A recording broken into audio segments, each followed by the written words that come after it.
Hi guys, my name is Andile. My wife and I are considering replacing one of our cars, and we're looking at an EV or perhaps a hybrid.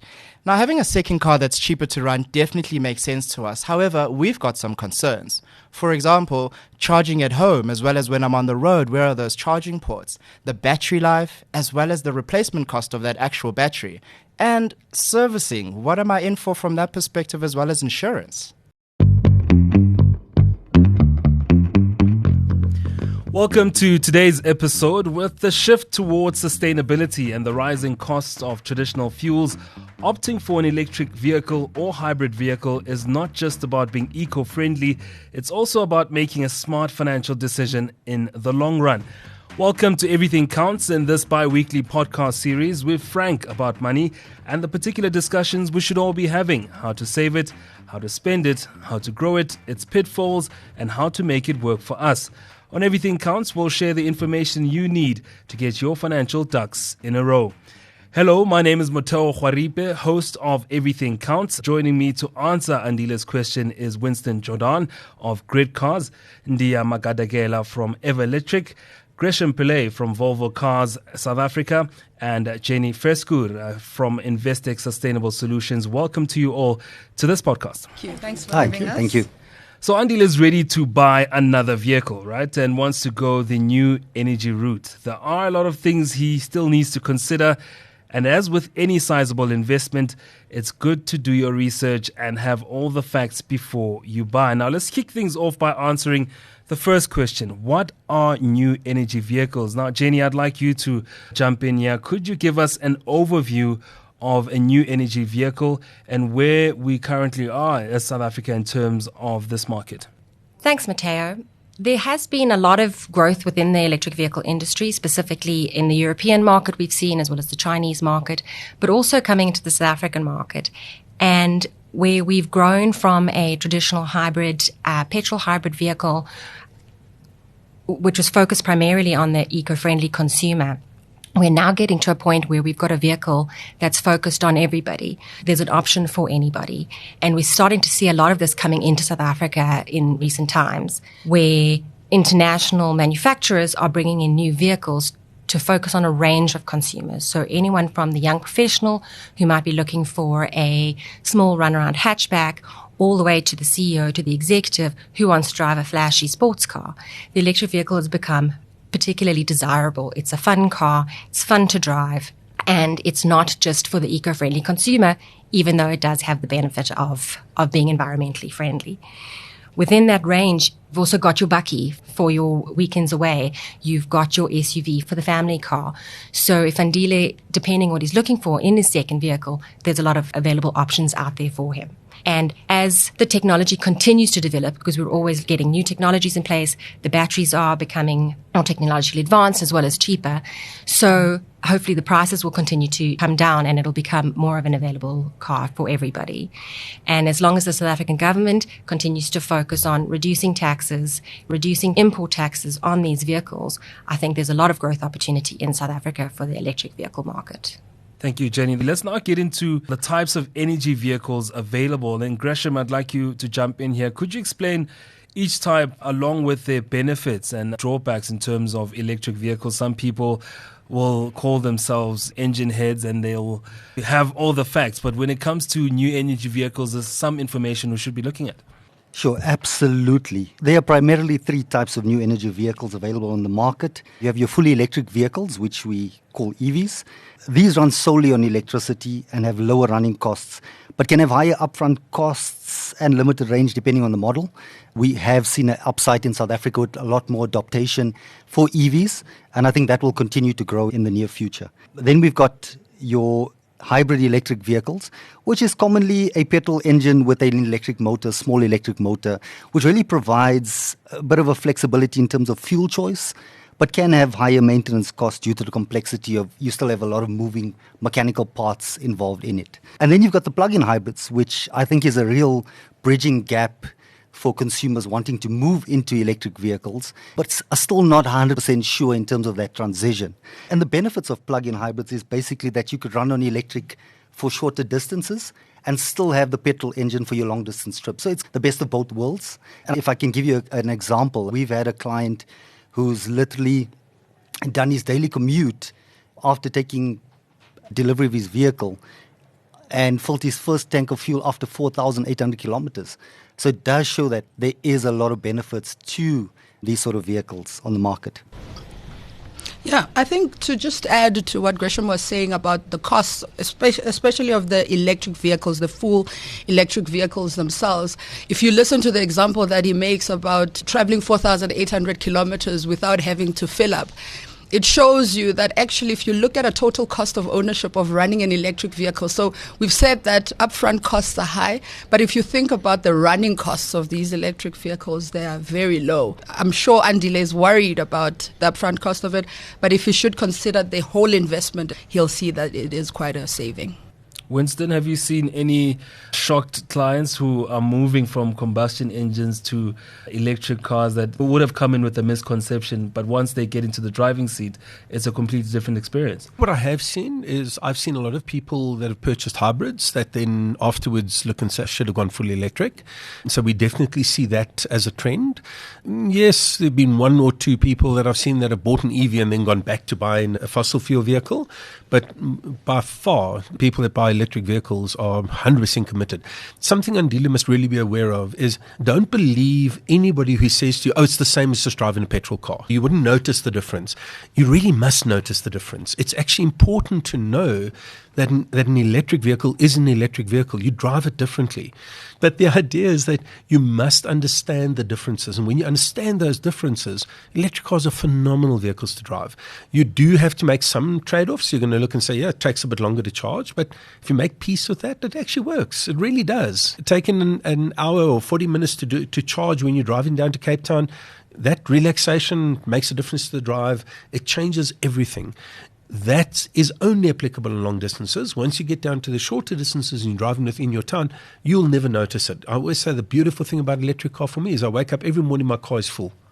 So every single day my car is full. I don't have to think about filling up my car. Under 95% of the circumstances, it's just always full. If I started driving a petrol car, I can promise you I'm going to end up running out of petrol all the time because I'm going to expect the car to be full every morning.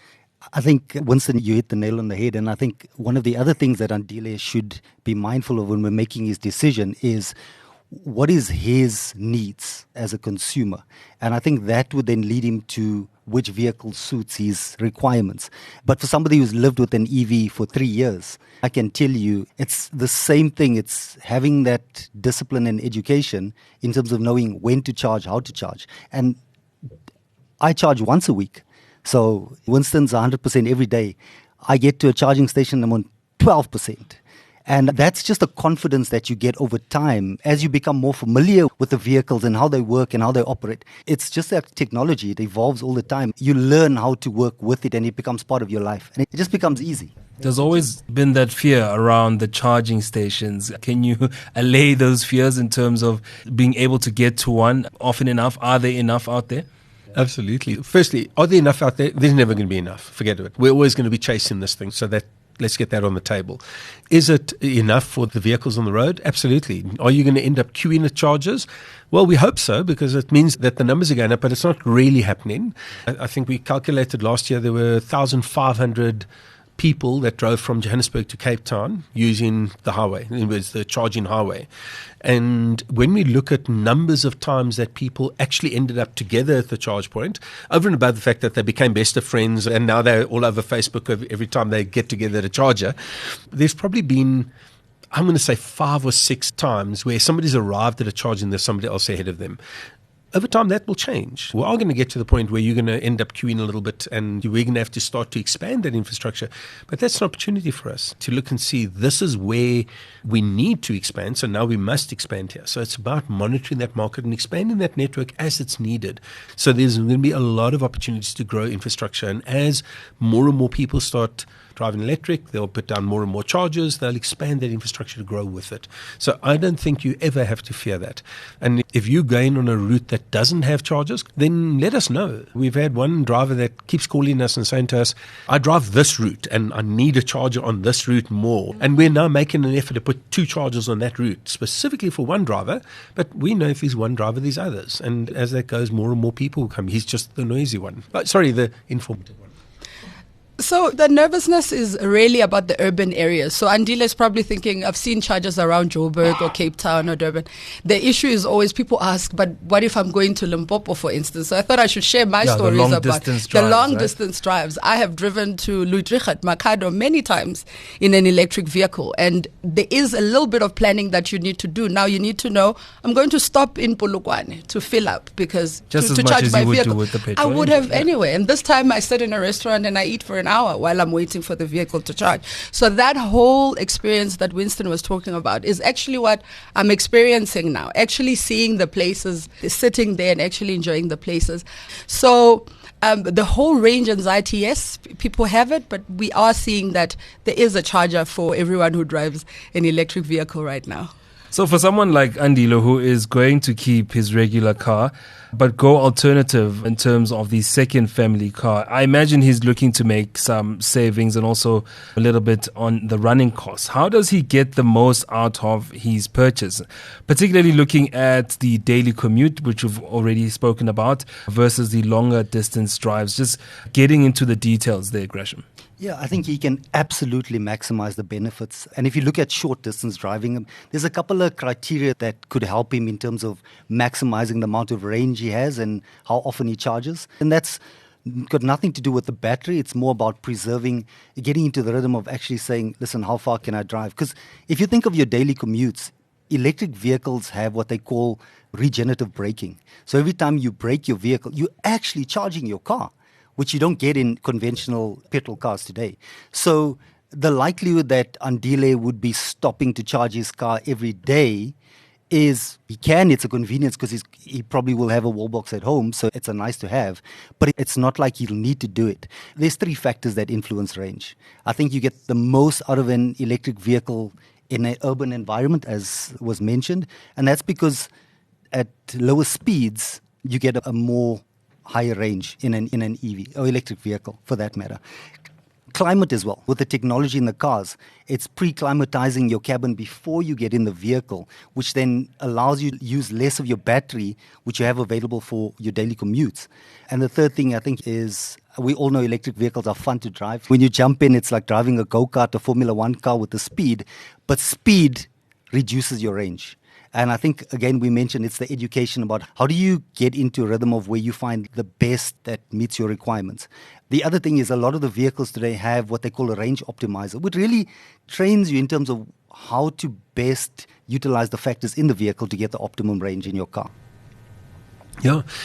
I think one thing Andile must also just be very aware of. I hear your statement that he says as it's a second car for the family. And so I had that same excuse when I bought my first electric car, and it was the second car, and we'll keep a petrol vehicle and we'll do all of this. And very quickly it became the preferred vehicle, and eventually almost the only vehicle, as in somebody would say, I'm not going to go out today because I'm waiting for the car for tomorrow that I can use the electric car. And eventually I got to the point where my wife said very categorically, either you give me the electric car and you drive this petrol thing, or you buy me an electric car and we move on. And it is not the second car. And I think this is important. It's a good excuse when people are not quite sure what they want to do and they're trying to introduce this softly into the family. But I promise you it runs thin very quickly and it becomes the primary car. I think, Winston, the other important point is coming out of a normal petrol car and into electric vehicle, it was costing me 1,400 Rand a week on a tank of fuel versus 280 Rand on average. I'll repeat that, 280 Rand on average to charge, and I get roughly the same amount of range in a week. And I top up once, and that's just a top up. So it really shows from a financial perspective for Andile how much of real savings he will actually have if he makes the transition into an electric vehicle. You can tell we're all drinking the Kool-Aid of the EV and of the electric vehicle. But I wanted to just say, Andile is actually asking these questions at the right time when battery tech is getting better and better. In the past, you had vehicles that were only doing 200 kilometers on a charge. Now you're getting vehicles doing upwards of 700 kilometers on a charge. So Andile can get the right vehicle for the kind of kilometers that he does for his use case. I think that's a great place to pause for a break. When we come back, we'll look at what else Andile needs to know before making his decision. Are you looking to reduce your home's energy costs? Investec Sustainability Financing could be the ideal solution for you. With zero initiation fees and straightforward access to finance from Prime for needs up to 500,000. Saving on your energy bills has never been easier.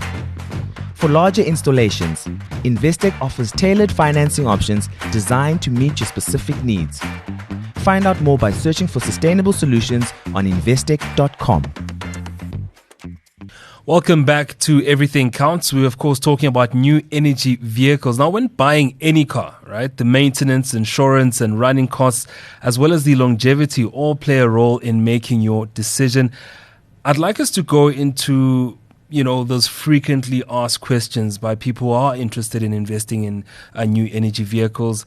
What's the cost looking like in the industry right now? How's the uptake? And how does that affect the pricing, of course?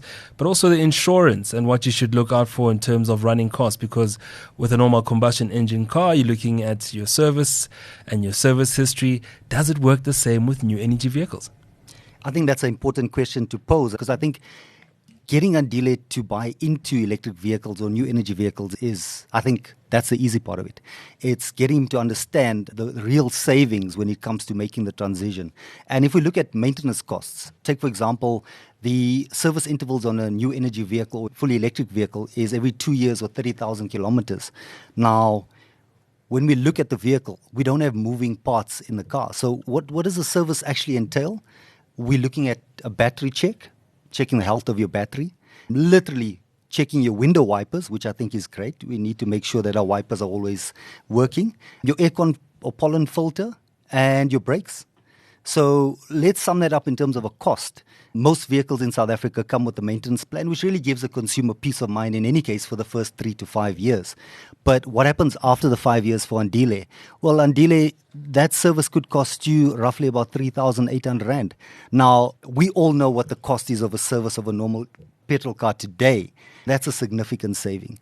We look at maintenance costs in terms of batteries, and we touched on batteries as well. We have a formula that says there's about a 2% degradation in terms of percentage per annum. So let's take 15 years into Andile's ownership of his vehicle. He would still have about 75% of his battery capacity left in his car. And Winston, you touched on it. When we talk about technology and where we are with batteries, we're not talking about the tech in cell phones. Andile could literally keep that car for additional 15 years. So whereas now consumers are making that shift every 3 to 5 years before they come out of their maintenance plan, they want to get into a new car because they know the burden of the costs that are associated with that vehicle after they're out of plan. And I think that's a vital point to note there. Yeah, I think to add to that about the battery and the degradation of that, I've got a vehicle that has done 220,000 kilometers. Wow. So you can imagine it's out of service plan and it's still at 92% functionality of the battery. So it's still doing pretty much what it was doing before.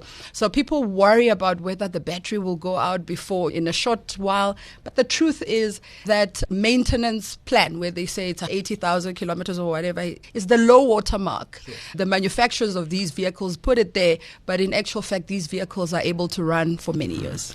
My vehicle's got to go in for a service every 2 years for an inspection service. They're just going to inspect the car. I feel like the guy's walking around with a white rag and like wiping, checking a few things. And I know that looks fine. That's okay. Yeah, we're good there. So the sustainability of it is quite there. Jenny, I'd like for you to come in terms of the cost savings around electric vehicles, but also what the market is looking like in terms of financing them as well. The worth of the electric vehicle largely depends on your circumstances, and often when clients are nervous about switching to an electric vehicle, it's because they're thinking of worst case scenario or the one-off trip that they want to do to Cape Town, as opposed to their everyday driving and what they're looking to do on a daily basis. And obviously everybody's concern is the initial purchase price as well as the cost of installing the home charging stations. But I think as Ndia mentioned earlier, it's about the lifetime cost of the vehicle. You really do need to look at it as a long-term investment. You can't just consider it as an upfront cost because it is more expensive, but there is a reason for it. The reason for the expense is based largely on taxes. So your internal combustion engine or your ICE vehicle have import taxes of around 18%, whereas your electric vehicle faces an import tax of 25% currently. And once all is said and done, you're looking at about 40% of the vehicle's price being attributed to tax. So that's where the initial upfront cost comes from. But if you look at the long term, the driving of it and the lifetime value of it, was mentioned earlier, electric vehicles generally offer between 200 and 500 kilometre range, depending on the size of the battery and the number of motors that the batteries need to supply. 95% of the energy used by an electric vehicle goes to propelling the car forward. And only about 5% is lost to heat and friction, whereas with an ICE vehicle, only 20% of the energy used is able to drive the wheels, and 80% is lost as heat and friction in the engine and the gearbox. As a result, you can see that petrol cars use 5 times more energy than an electric vehicle. Just to give an example, an electric vehicle with, say, a 69 kilowatt battery pack will allow around, say, 440 kilometers per charge, just depending, obviously, on your city versus long-distance driving. Charging at home, this should cost you, as Gresham mentioned earlier, about 225 Rand to charge that vehicle. A similar combustion engine vehicle with a 50-litre tank, which will get you around 500 kilometres, depending on your driving capabilities, will cost around 1,100 Rand to fill up. So the EV is 5 times more efficient than the combustion engine vehicle. And as everyone's mentioned earlier, I don't want to go into too more details, electric vehicles have very few moving parts. It's like driving a computer. Electric vehicle owners spend on average 60% less than ICE vehicles per kilometre travelled. And I don't want to steal from Winstone's expertise. Your cheapest way to charge is charging at home. So as he mentions, if you consider your car to be like a cell phone and you plug it in when you get home in the afternoons and you get up in the morning, you've got a fully charged car. But if you're using solar power at your home, you can also then play around with when you charge your car to make sure that you're charging it in optimal charging hours, off-peak hours, using your solar to power the vehicle. For Ndia to consider is how often he travels, what his distances are, how often he needs to potentially go long distance, but more about what his day-to-day travels are. And when he's looking at the vehicle, you want to consider battery size, because obviously the larger the battery, the more it will cost to charge it. What type of charging station you have. Do you have solar at home? Are you charging off the grid? How reliable is your electricity? And if you are charging off the grid, what the municipal electricity rates are on that. From a financing perspective, electric vehicles can be financed in the same way that you would a traditional combustion engine. Due to the newer nature of electric vehicles, they can generally be financed to up to 7 years at around prime less 1 for Investec target market clients. And then we can also look to build in the cost of the charging station. I know a lot of the manufacturers do offer a charging station on purchase. Yeah. If that's not the case, you want to have your own at home, we build that into the financing option.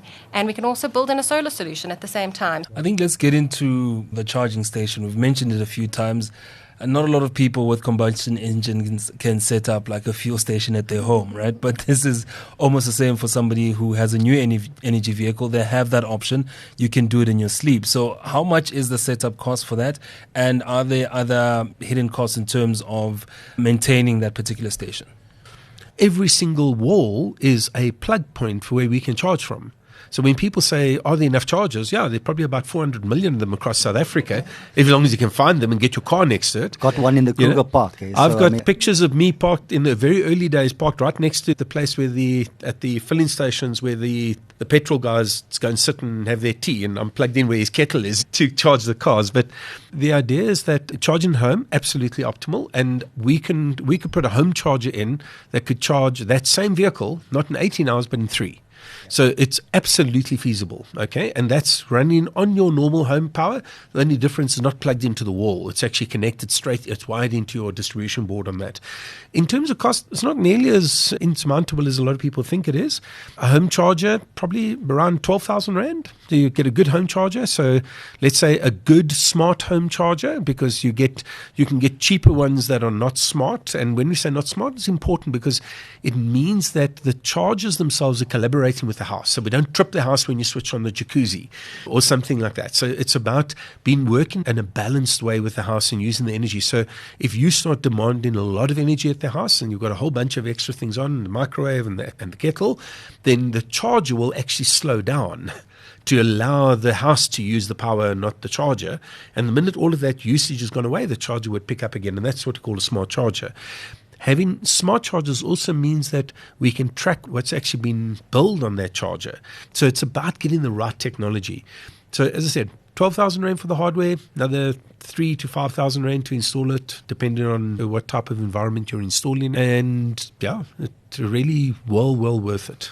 I think what's the other thing, and we've had this discussion before, if Andile is really looking at how often does he charge, probably 80% of all your charging is actually done at home. And while we're on that question, can I just say to Andile, before anybody out there in the public answers the question, what about load shedding? Can we just address the question Let's address it. Everybody asks? What about load shedding? Well, it's just like anything else. If you have a cell phone, you know when load shedding is scheduled to take place. So you will either charge your phone before or after. The technology in the cars allows you to plug your charger in and schedule charging. That means you don't even have to worry about load shedding. When you get home, you plug your charger in and you schedule your charging to start when load shedding is done. And I think 2 further points on that. And the one is that I said earlier, we can charge a car fully in 3 hours. Yeah. So that means you're going to find 3 hours overnight where you can charge your car. That's the first part.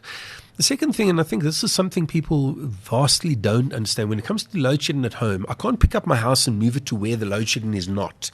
But my car, I can just climb in the car, switch it on and drive somewhere else to charge. I drove down to Cape Town during stage 6 load shedding.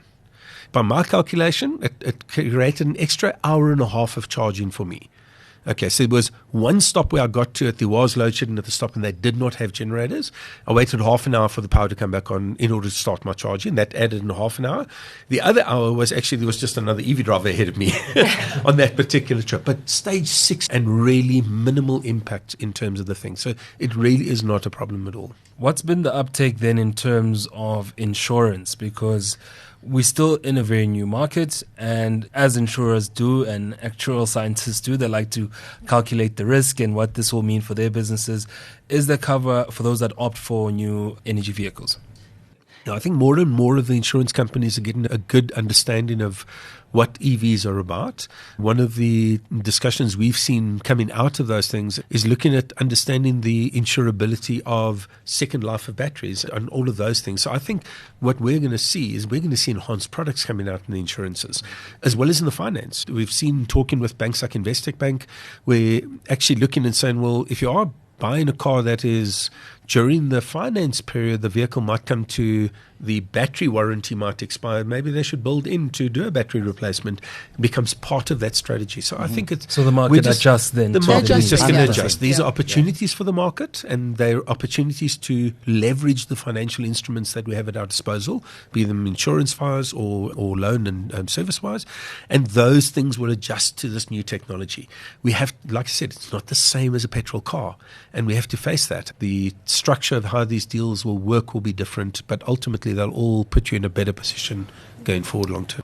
And I think the more people we have on the road and the more EV drivers that we have on the road, the more data we have. And then, as we've seen previously with technology, as these things become cheaper, more insurance companies will come on board with how they structure insurance specifically for electric vehicles, as opposed to offering just a straight up vehicle insurance. They'll understand how often these vehicles need to be insured, how often the batteries need to be replaced, how often parts need to be replaced, and they can build that into their insurance offering. And the banks can also come together and put offerings in place specifically focused on electric vehicles to build in potentially a battery offering for a later stage, or sell it along with a solar offering to help consumers power their vehicles at home.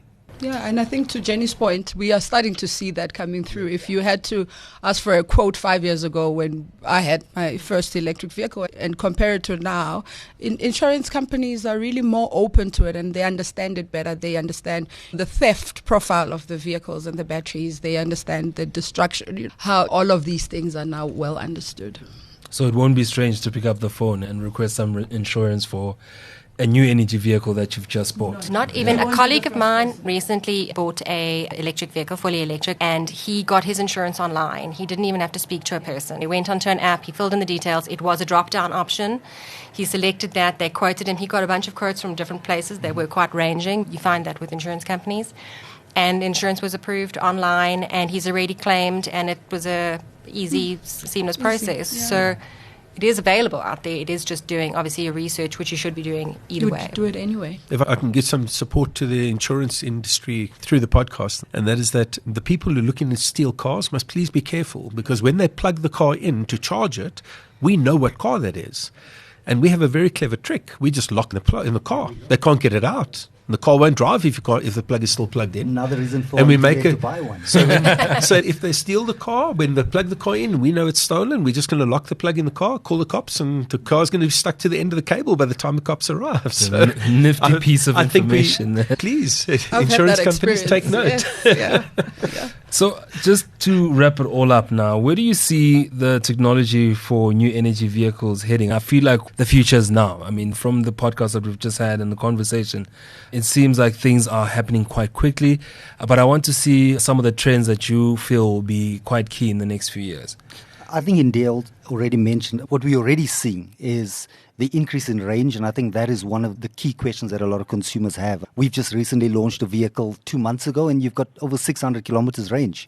So now it makes that long distance trip a lot more easy, a lot more convenient, because you've got that range. I think when we talk about technology, we've seen a lot of improvements in technology where you could literally track your charging. Once you put in your destination in your car, it literally plots your charging points on the route. It will tell you how many stops you need to do to get to your destination. There's a lot of aids from a technology perspective that will really help consumers to maximize the most out of their cars. And we talk about battery technology, cost of replacing a full battery versus today where you could replace individual cells of the battery. So there's so many things to come in the future. We've seen from the motor shows that are coming, and we know what vehicles are coming. I think there's a lot. No, I totally agree. I think that technology, we don't always understand all of the things, even ourselves. A couple of years ago, 3 years ago, I was looking at a thing and I thought that we have this strange charging profile where the charge takes about 10 minutes to get up to full speed on the chargers that are charging at 150 kilowatts. And the next thing we saw a car plugging in, and it was already at the right speed. And we realized what that car was doing is it was looking at the mapping and realizing that it's getting close to a charger. So it started ramping up the heat of the battery, the temperature of the battery, because the battery was charging slowly because the temperature wasn't high enough yet. So the temperature to go from 25 degrees up to 35 degrees in order to charge at 150 kilowatts. And the vehicle actually ramped it up while it was still driving towards the charger. And these are just optimizations, and that would have saved somebody maybe 10 minutes extra in terms of charging time. So it's really amazing to see how these things are coming through. And the reliability is incredible. Somebody said to me once, when last did you have to replace the motor in your fridge? Well, same motors. It's electric motors. They don't need to be replaced. They're working in an amazing magnetic environment, low friction, and not beating itself to death as a piston engine might be doing. We come from a place where the warranties were 100,000 kilometers, and now their manufacturers were saying 1 million miles of warranty. Right, thank you to Winston, Gresham, Jenni, and Ndia for your valuable insights today. Andile, we hope the discussion helps you make an informed decision about your next vehicle purchase. The views expressed are those of the contributors at the time of publication and do not necessarily represent the views of the firm and should not be taken as advice or recommendations. Investec Bank Limited, an authorized financial services provider and registered credit provider.